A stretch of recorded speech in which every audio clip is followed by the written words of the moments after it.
नमस्कार. महाराष्ट्रातील तमाम शिक्षक कर्मचारी बंधू आणि भगिनींनो, ऑनलाईन बदली संदर्भातील एक महत्त्वपूर्ण शासन निर्णय 3 जुलै 2025 रोजी आलेला आहे. सन 2022मध्ये जिल्हा परिषद शिक्षकांच्या आंतरजिल्हा बदलीबाबत माननीय उच्च न्यायालय नागपूर येथे दाखल रिट याचिका क्रमांक 66/15/2023 अन्वये काही महत्त्वपूर्ण माहिती येथे आली आहे. व्हिडिओ पूर्ण बघा. चॅनलवर पहिल्यांदा असा प्लीज सबस्क्राईब करून बेल बटन दाबायला विसरू नका. तर चला व्हिडिओला सुरुवात.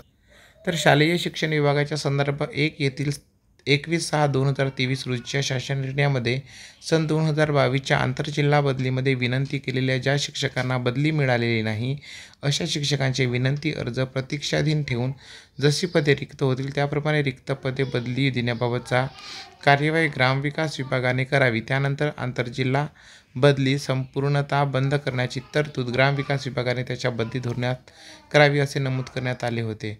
उपरोक्त शासन निर्णयान्वये दिलेल्या सूचनाच्या अनुषंगाने 2023-22च्या आंतरजिल्हा बदलीमध्ये विनंती केलेल्या ज्या शिक्षकांना बदली मिळाली नाही अशा शिक्षकांचे विनंती अर्ज प्रतीक्षाधीन ठेवून जशी पदे रिक्त होतील त्याप्रमाणे रिक्त पदी बदली देण्याबाबत कार्यवाही करण्याबाबतच्या सूचना संदर्भ क्रमांक 2 येथील शासनपत्र 28 ऑगस्ट 2023 अन्वये मुख्य कार्यकारी अधिकारी सर्व जिल्हा परिषद यांना देण्यात आलेल्या होत्या.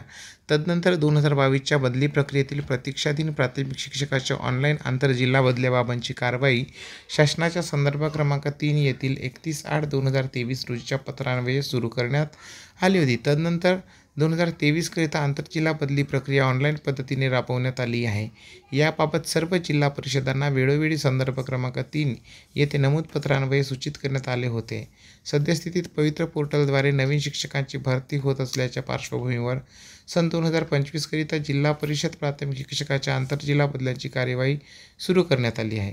या विभागाच्या 23/5/2023 रोजी शासन निर्णयातील तरतुदीनुसार आंतरजिल्हा बदली प्रक्रिया ही ऑनलाईन पद्धतीने संगणकीय प्रणालीद्वारे राबवण्यात येते. त्यानुसार या विभागाच्या 28/2/2025 रोजच्या पत्रान्वये सन 2025 करिता आंतरजिल्हा बदलीबाबतचे वेळापत्रक घोषित करण्यात आले असून त्याबाबतची कार्यवाही सुरू आहे. तसेच सन 2022च्या प्रतीक्षाधीन शिक्षकांकरिता सन 2023च्या पात्र शिक्षकांकरिता संदर्भ क्रमांक 3 येथे नमूद पत्रान्वये सूचित केल्यानुसार आंतरजिल्हा बदली प्रक्रिया राबवण्यात आली आहे. तथापि संदर्भ क्रमांक 2 येथील 28 ऑगस्ट 2023च्या पत्रान्वये दिलेल्या सूचनानुसार आंतरजिल्हा बदली प्रक्रिया ऑनलाईन किंवा ऑफलाईन पद्धतीने राबवावी याबाबत संदिग्धता निर्माण होत असल्याचे आढळून येते. ही वस्तुस्थिती विचारात घेता या विभागाकडून संदर्भ क्रमांक 2 येथील 28/3 रोजी निर्गमित केलेले पत्र रद्द करण्यात येत आहे. आपले नीला रानडे, उपसचिव, महाराष्ट्र शासन न्यायालयाने प्रकरणचा हा जो शासन निर्णय मी स्क्रीनवर स्क्रोल करतोय आपण वाचू शकता. काही शंका असल्यास नक्की कमेंट्स करून लिहा. बदलीबाबतची अपडेट आपल्याला या चॅनलवरती मिळत राहील. आपण चॅनलला प्लीज सबस्क्राईब करा. धन्यवाद. जय महाराष्ट्र.